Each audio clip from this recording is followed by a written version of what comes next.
सफदरजंग का नाम सुनते ही ज्यादातर लोगों के दिमाग में सबसे पहले दिल्ली स्थित सरकारी अस्पताल आता है।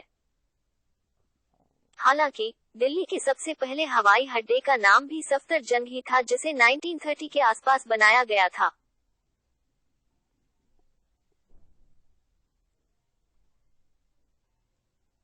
अब यह एयरपोर्ट आम नागरिकों की सेवा में नहीं है, लेकिन अभी भी यह एयरपोर्ट बना हुआ है। लेकिन सफदरजंग कौन था जिनके नाम पर राजधानी दिल्ली में इतनी जगहों के नाम हैं? अमूमन नाम को लेकर यह भ्रम हो ही जाता है कि सफदरजंग कोई बादशाह था, क्योंकि देश भर में अधिकतर मकबरे तो राजा या किसी बादशाह के ही बने हुए हैं। लेकिन सफदरजंग मकबरे के बारे में यह सोचना गलत है। सफदरजंग ईरान फारस के मूल निवासी थे, जो जन्म के कुछ समय बाद भारत आ गए थे। उसकी मृत्यु 1754 में सुल्तानपुर उत्तर प्रदेश में हुई। सफदरजंग का पूरा नाम अबुल मंसूर मिर्जा मोहम्मद मुकीम अली खान था। मुगल बादशाह मोहम्मद शाह ने उन्हें सफदरजंग की उपाधि दी थी। मोहम्मद शाह के शासन 1719-48 में अवध के सूबेदार बने।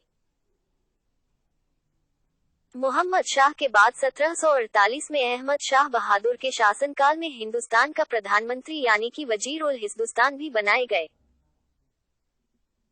सफदरजंग का मकबरा माना जाता है कि एक युद्ध के बाद साल 1753 में सफदरजंग को दिल्ली से बाहर निकाल दिया गया था, जिसके कुछ समय बाद सफदरजंग की मौत हो गई।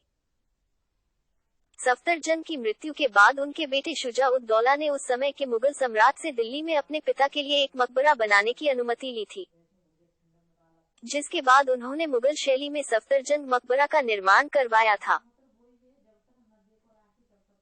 सफदरजंग आर्किटेक्चर मुगल आर्किटेक्चर की एक प्रसिद्ध शैली चार बाग शैली पर निर्मित यह मकबरा पूरे परिसर के बीचों बीच स्थित है और मकबरे के तीन तरफ एक जैसे दिखने वाले तीन अलग अलग महल हैं: जंगी महल, बादशाह पसंद और मोती महल।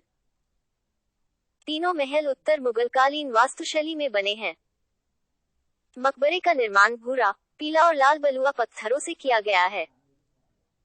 मकबरे में सफदरजंग और उसकी बेगम की कब्र बनी हुई है। ये मकबरा एक सफेद समाधि है जो मुगल वास्तुकला का सुंदर नमूना है। मकबरे का मुख्य द्वार करीब 2 मंजिला है, जिस पर अरबी शिलालेख को देखा जा सकता है।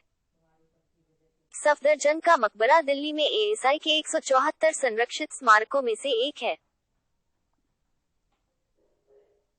एएसआई के दस्तावेजों में यह जानकारी मिलती है कि बनाए जाने के समय इस मकबरे के लिए जब पत्थरों की कमी पड़ी तो निजामुद्दीन स्थित अब्दुर्रहीम खान खाना के मकबरे से पत्थर निकालकर इस मकबरे में लगा दिए गए।